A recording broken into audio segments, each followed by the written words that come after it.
So ayan, itatapat lang po natin siya. Mapapansin natin na nakatapat siya sa 3. So pasado siya doon sa dami ng dami na nyakle natin na nitrogen. Oh, I Okay. see. So yun, so tamang-tama lang yung kulay niya. Pakita natin ganito, sir. So ayan.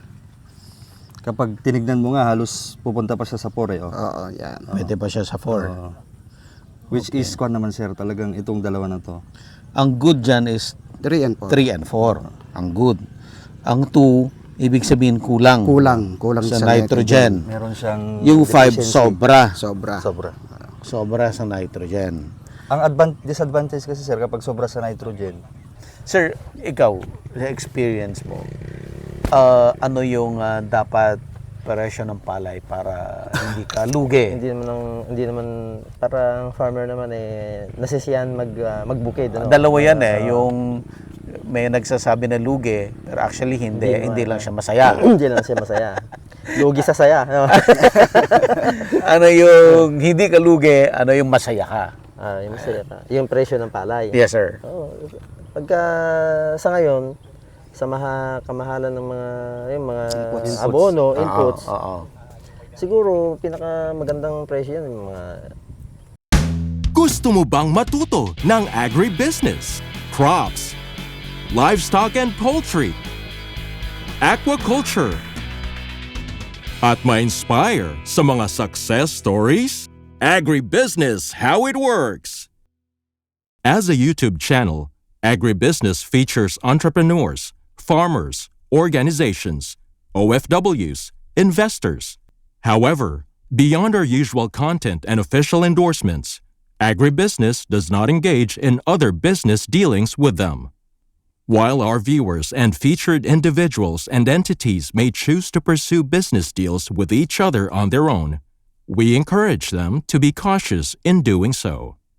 This September, join us for a day of 6 panel discussions, exhibits, business socials, and dinner. Learn from agriculture's top experts and explore the ideal farming venture for you at Agribusiness Connect.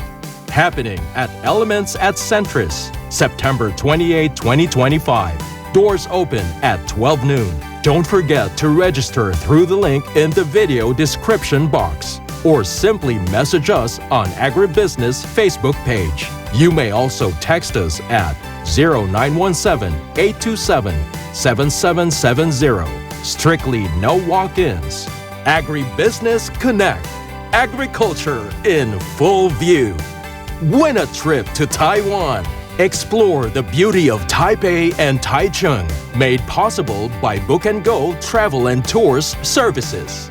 2 lucky winners will be announced during the event. Don't miss your chance. See you in Agribusiness Connect. 5 karga yan. Ang dami rin pala, no? Yung ibubuga niya. pinong-pino yung cancer eh. Pinong-pino. May kwan kasi yan eh, may timplahan din eh, kung paano yung ibuga niya.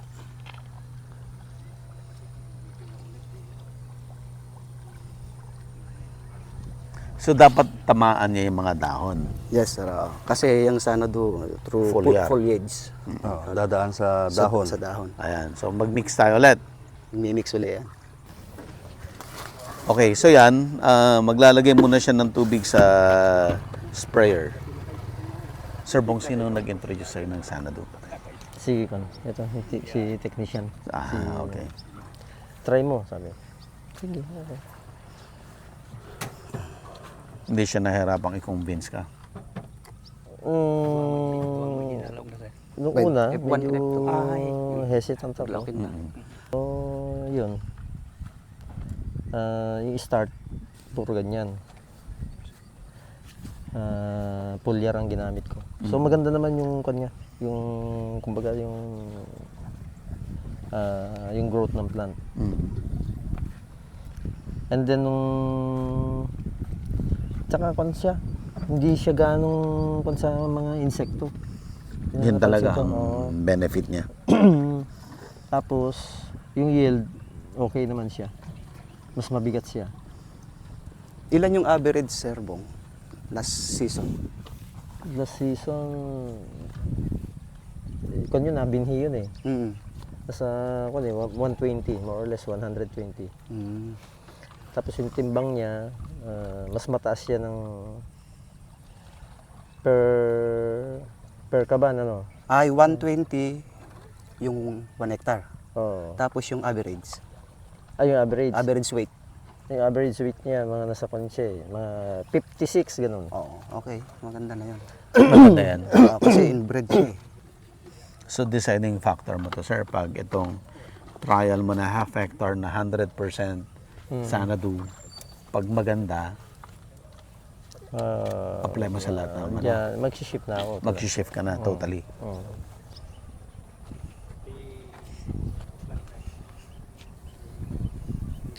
Si Kimberly ang atlet niya, no? Yes, sir. Dito sa Rojas, Kimberly. Si Tibay, dito sa San Placido. Sa Placido. Yung bago doon, sir, sa may patubig.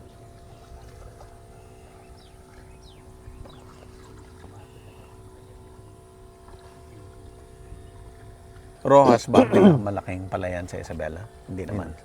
Hindi naman, no? Nasa Central Isabela. Pagdating sa hectareage, ang alam ko, Alicia eh. Alicia. Oo. Alicia, maluwang na Alicia. Pinakamalaki sa Palay. Kasi yung Maris kasi, yun yung daanan niya eh. May irrigation doon eh, no?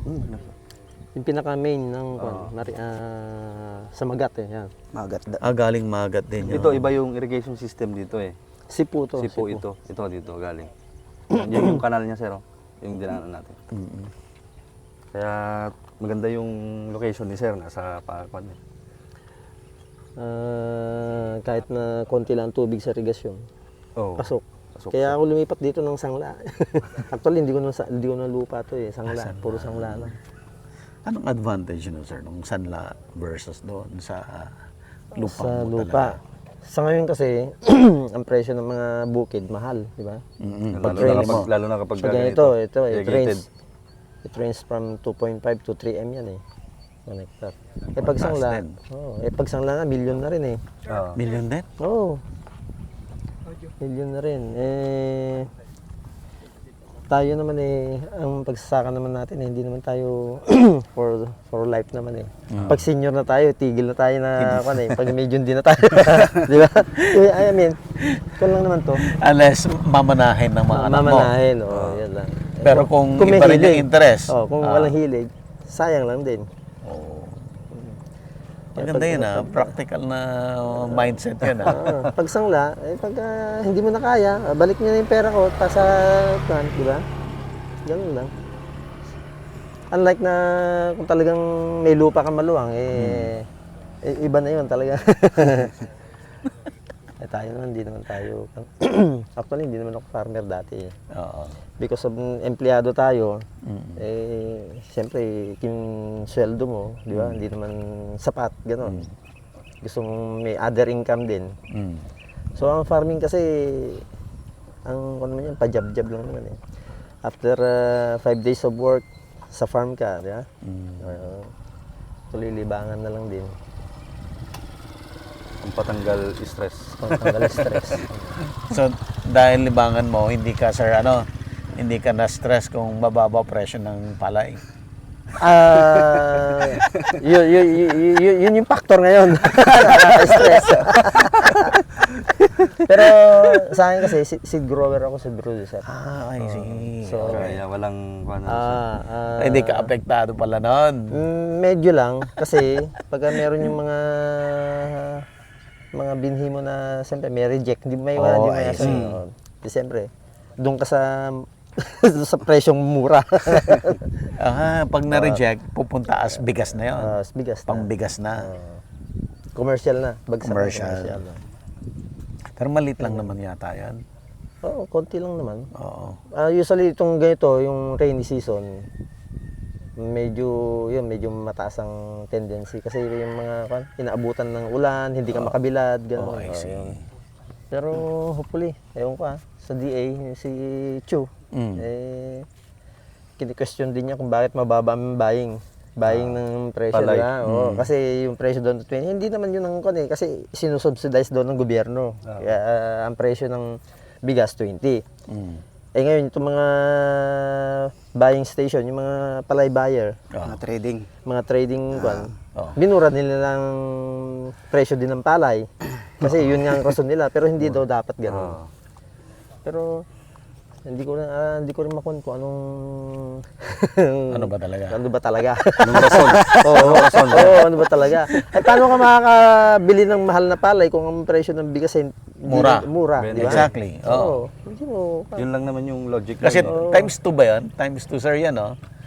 From big palay to bigas, Oo.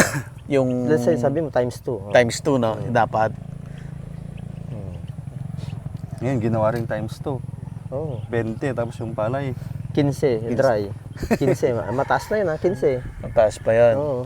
Sir, ikaw, sa experience mo, ano yung dapat presyo ng palay para hindi ka lugi? Hindi naman parang farmer naman nasisiyahan magbukid, ano? Dalawa yan yung may nagsasabi na lugi, pero actually hindi lang siya masaya. Hindi lang siya masaya.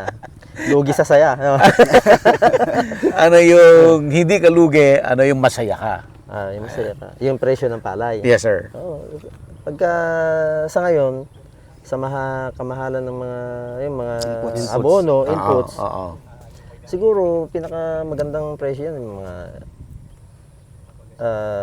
yung sariwa, yung galing sa bukid, yung 16 to 18 okay na yun. Okay na yan. 16 to 18. Masaya ng mga farmers na katulad natin. Kasi biro ang gastos sa isang hektarya ngayon siguro mga hindi lang 50 Talaga? Oo. Nakasanado ka na nun, ha? Hindi pa? Hindi pa. Hindi pa? Okay. Third cropping. Oo. Third cropping, no? Magmula nung nagkwan tayo, trials tayo. Trials, oo. Pangatlong cropping na yan. Kasi yung bunot, tinaasan na rin nila ngayon. Magkano na ngayon, sir? Ay, Hindi ba nakasali dun sa planting? Siya Hindi. pa- Depende sa package kwan yun. Oo. Yung meron Pakyaw. yung kontrata, pakyaw. 9,000 daw per hectare Per ngayon. hectare. Oo. Susunduin mo pa hectare. sila. Susundin mo pa sila. Ganun Regardless kung ilang tao yun. Basta 9,000 per hectare. Tapos, hindi lang yung gastos mo. May pamerienda pa yun. May bunot tayo. Para sa susunod, Bunot. para sa susunod, makuha mo ulit sila. Tapos pagka Otherwise, kung pagka hindi may sila bisyo masaya pa, sa'yo, pagka may bisyo pa yung Pang for the boys. For the the boys pa. meron pa. Meron pa.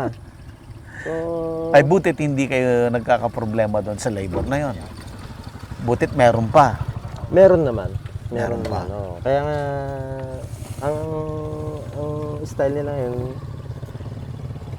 nag-harvest ka, no? Nag-harvest ka. Schedule mo na. I-schedule mo na ka, bayaran mo na. Yung next. So, Advance na. advance. oo. Nakakalendar na yun, sir. Dapat alam mo na kung kailan ang date of planting mo. Ganyan. Nakabook na sa kanila yon. nakabook. Pag sumablay ka doon sa date na yon, Pwede ka naman mag-adjust, pero papakiusap mo sa kanila. Hmm. Kapag yun yung usapan nyo, kasi tatamaan din yung schedule nila eh. Just in case na Sa iba. adjust ka, oh. Ganun na yung sistema. ano ba yan? Grupo sila, so may leader sila, may tagakuha ng booking. Kabasilya na tinatawag, kabasilya. Okay. Okay, timpla ulit. Lauli, sir. Pangatlo.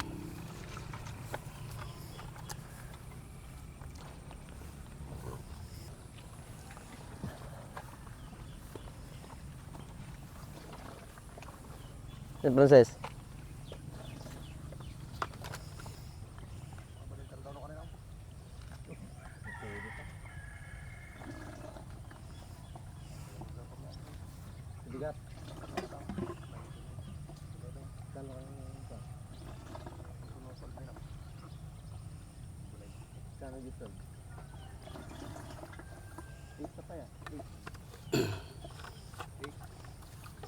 So dahil first shooting natin ngayon, dito na featuring Sanadu, babalik ho kami ulit, kailan tayo magkikita ulit. Yung pang ilang application yan. 1 July Siguro yung F3 na yun. F3, sir. F3 na. F2, F3 ha. Diyan, Combination, tingin lakay. Oh, Single, wala Tiroga. yata combination ng Kanyang ruro. F3. F3 lang. F3 lang. Kasi nasa panicle initiation na yun eh. Oo. So F3 na yung next na pagkikita natin. Sir. August 12. August Isa? 12. So babalik ho kami ng August 12 dito sa Rojas para tignan natin. Ayun, makikita na natin yun. Kita na ng difference ito ngayon. Itong 100% Sanadu Farmers practice. versus farmers practice. Sa ngayon, kung titingnan mo, parang malagong-malago to kasi Kano kay makapal Gispay? yung Yung pagtanim, population density niya. yung population density. Pero, pagbalik natin sa August 12, makikita na natin ang difference nitong dalawa. Pero sa color chart, pasado to eh. Oo, sir. Meron. Uy.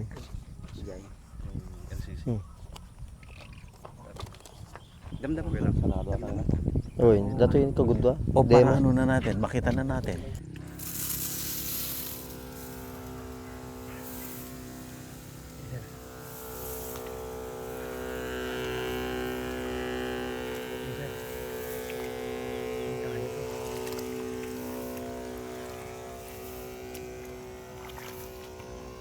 Ano ti daga nga na nakasaldaking ka? Ado? Nakasalda. Ado. Ti gatang ko lang talaga kay duwa. 2 hektarya, hampay nga buo nga aji mesa, hampay nga buo nga may hektarya. Pero yung the rest, puro sangla na. Mas malaki yung sanla kaysa Mas marami yung kaya doon sa sarili mong property. sarili. Ganun naman yung mga iba kasi. Lalo na ngayon, yung presyo ng palay, mababa, hindi na kumikita. Di-discourage sila, no? Di-discourage. Ang hirap din kasi talaga pag wala ka rin pampuhunan. Oo. Kasi pag yung inuutang mo lang yung mga pambili ng inputs, Oo. alam mo naman yung mga kanya napapautang. 5%, 3%, wala na. Tapos nabagyo pa, Paano yun? paano na yun? Oo. Babayaran niya pa rin. Babayaran pa rin niya. Kaya karamihan ng mga bukid dito sa mga yung mga nagpapautang, sila na nakakakuha kasi nabaon na sa utang yung farmer. Yung iba. Kaya nakukuha nila. Oo. Lalo na pag yung interest mataas. Ano pang ibang negosyo mo ngayon, sir? Sa nasa market kami. Merchandising. Palengke ng Rojas. Oo. Palengke ng Rojas. Anong grocery? Ganon? Hindi. General merchandise. Mga halo-halo. Plastic, foam, Uratex foam, ganun. Textile. Maganda rin. Maganda rin Maganda yung na business yan. Okay naman. At least pang araw-araw, meron naman siyang at yung mga panggastos sa bukid, doon ko rin kinukuha. Hindi na kailangan uutang. Oo. Kailangan talaga may pang Other source. other source. So maganda. Dito na. Ito na. Ayan. Maputi. Pero i-discuss muna natin. So, okay. Okay. So, ito po yung tinatawag natin na LCC. Yung LCC. leaf color. Leaf coloring chart. Leaf coloring Leaf chart. Coloring chart. coloring chart. So, yan. So, mapapansin natin. Meron, Pakita muna natin, sir, ng may close-up sa kanya. Ito yung LCC. Ang gamit nito, sir, para makita natin kung status. yung status ng kung anong kailangan na ilagay na pataba, kung sobra sa nitrogen so, or yun. kulang. Or kulang. Okay. So, itong chart na to na LCC ay nakita ko field rice. Yes. So, galing kay field rice ito. Ayan. So, technology galing kay field rice. Maganda. Sobrang no? Simple. So, kita mo na dito yung colors. No? May 4 na colors. So, itatapat mo lang ito. Yes, sir. sir. Sa palay mo, makikita mo na kung asan siya. Anong status niya. Game, sir. So, Yun o. Nagka, ha? Kukuha lang tayo ng dahon. Okay. so actually, dapat pag kukuha po tayo ng LCC, Mm. hindi nakakuan sa araw. Dapat nakakuan siya. Ayan, dito Ayan, tayo. Dito ganyan. tayo. So ayan, itatapat lang po natin siya. Mapapansin natin na nakatapat siya sa 3. 3. So pasado siya doon sa dami na in-apply natin na nitrogen. Oh, I Okay. see. So yun, so tamang-tama lang yung kulay niya. Pakita natin ganito, sir. So yan. Kapag tinignan mo nga, halos pupunta pa siya sa 4 eh. Oh. Oo, yan. Pwede pa siya sa 4. Which is, kwan naman sir, talagang itong dalawa na to. Ang good dyan is 3 and 4. 3 and 4. Ang good. Ang 2, ibig sabihin kulang. Kulang sa nitrogen. Meron siyang Yung 5, deficiency. sobra. Sobra. Sobra. Sobra sa nitrogen. Ang disadvantage kasi sir, kapag sobra sa nitrogen, yung tinatawag sa Ilocano na aglangpaw. Yung magano siya, greening lang siya. Hindi siya puro green ng green. Hindi na siya namumunga. Hindi siya pang fruiting. Ganun yung kanya. Kaya yung mga farmer, kung minsan, nasosobrahan nilang mag-apply ng nitrogenous fertilizer, ganun yung Ganun resulta. mangyayari. Sobrang green siya. Sobra sa Mataba yung dahon, pero kapag tinignan mo, kapag nasa booting stage na, hindi siya advisable. Okay. Ayun, so ibig sabihin nito, perfect yung Sa 3 and 4 siya, sir. 3 and 4. Pasok Which sa is 3. ito yung resulta na to ng Sana doon. first application ng Sanadu after transplanting. Yes, sir. Or second application dun sa buong duration ng life ng halaman. Galing? Different dun sa kung ng mga traditional farmer na pag berdeng-berde, maganda yung tindi ng palay. Sa pagtinignan mo. Mali pala yan. Mali yun. Gustong gusto. Alam ni Siyempre. sir yun. Seed grower si sir. Hindi siya pang production.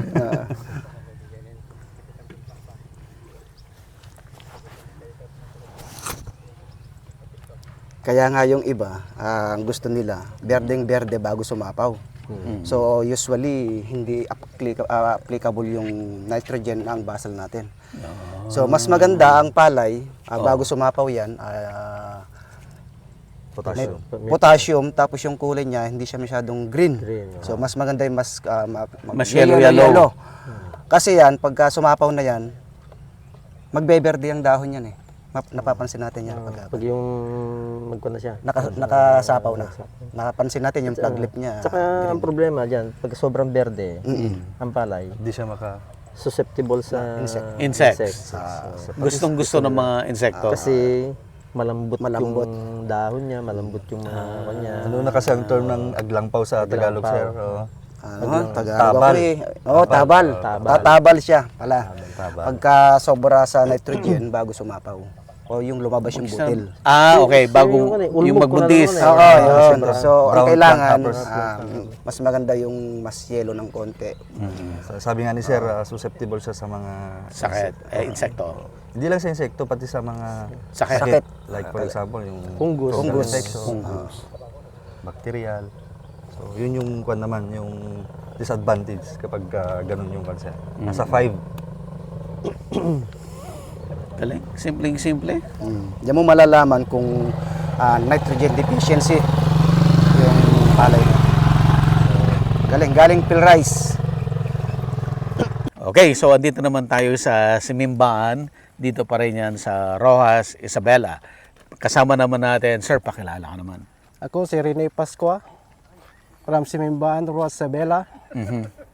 40 years old. Ayan, okay. Hindi naghahanap ng ano. Hindi, joke lang. Si Sir Rene ay tinatawag nila na champ. Ano yan? Sanadu Champ. Agri-champ. Anong ibig sabihin ni Sir ng agri-champ? Yun po ang kwan po. Ginamit ko po yun kasi maganda po ang produktong Sanadu po. Kaya So, naging agri-champ po. naging agri-champ, parang award yon. Opo. Award ng Sanadu sa'yo. Ayan. Kailan ka po nag-start maggamit ng Sanadu? 2024 po. 2024. Sabi nila, ikaw daw yung una-unang gumamit. Totoo ba yan? Opo, sir. Kanino mo nalaman ang Sanadu? Kay Sir Tino. Kay Sir Tino. Bakit? Ba't kayo nagkakilala ng Sir Tino? Dahil po sa Sanadu, sir. Hinanap ka niya. Opo, sir. Paano pinuntahan ka niya dito sa farm mo? Opo, sir. Tapos? Nagkita kami sa farm, sir. Oh. Tapos in-introduce na po yung Sanadu. Yung Sanadu.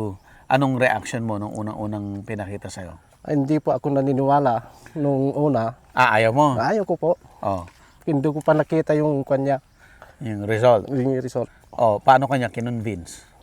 May kwan sir matyaga siyang nagkwan sa akin. Binagbalikan kanya. Oo. Hanggang doon sa nag-trial ka. Oo.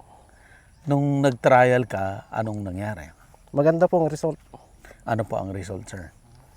Yung kwan po, yung insecticide, kunti na lang po ang ginagamit ko po. Nagbawas. Oo. Tapos yung pataba, Oh, kunti rin po. kumonti rin. Oo. Oo. So, ano ba? Nakatipid ka? Opo, malaking tipid po. Gaano kalaki yung tipid, sir? Halos sa, kwan sir, sa ano tawag nun? 3. Tatlong. Kumbaga yung kwan, isang hektarya, Oh. gumamit po ako ng abono na 12. Oh. Dosing bote. Hindi po, bag. Bags. Yung traditional. Oo. Ito yung sinasabog, yung granular. Opo. O tapos, Nakatipid po ako ng 3 bag. nakatipid ka ng 3 bag. Magkano yun? Ay, nahalaga nun. 4-5 po. Nakatipid ka ng 4,500. Opo. Sa fertilizer pa yan. Opo. Eh yung insecticide at saka sa mga sakit-sakit, magkano more or less ang natipid mo rin doon? Kalahati din po. Kalahati rin. Mga magkano value nun? Hanggang ko siguro sir, mga 2,000. 2,000. 4,500 plus 2,000, 6,500. Kumusta ang ani? Mas maganda po ang ano eh. Lumaki. Lumaki po. Gaano Kwan pa po sir, mabigat. Mabigat. So ilan ang inani mo doon sa sakahan mo per hectare? Per hectares po, maani po ako ng 150 Sa sana doon na to? Opo. 150 Kabans po. kavans. Ilang kilo per kavan? Nasa kwan po, 57, 58. 57, 58. So ilang tons yun? Umaabot siya ng 6. 6 tons per hectare. Hindi lang po sir. Wow. So mga Computer natin. ilang tons per hectare yung naani niya? Sa ilang 50 kavans ka mo, sir? 50 kaban. 50 kavans. 58. 58. 120. 150. 150. So 8 tons. 8 tons. So 58 na kilos per kaban times 150 kabans equals 8 tons. 8 tons. 8 tons? Opo. 8,700 kilos. Magaling ka, sir. Magaling ka o magaling si Sanadu? Magaling po yung Sanadu. Okay. So, since then, ilang taon ka nang gumagamit ng Sanadu? 2 taon na po sir. So, hindi yung shamba lang. Hindi po. Na-try ko din sa sa gulay, Oh, sa sibuyas. okay din. Okay po. Yung sibuyas po, 0 granular din. Hindi po siya masyadong tinamaan ng pau. Rabas. Harabas. Oh. Oh, I see. Ayan, so all in all, anong overall findings mo sa Sanadu? Maganda po ang Sanadu. Masaya ka? Opo. Masayang masaya. Masaya. Ayun. So ano na lang, presyo ng palay na lang. Opo sir. Ngayon, Pero yung Kinakabahan harvest, ko po yung- masaya ka na sa harvest. yung presyo lang po. Di bale, at least marami, mahirap yung mula ng presyo, wala ka pang naani. Oo sir. Ayan.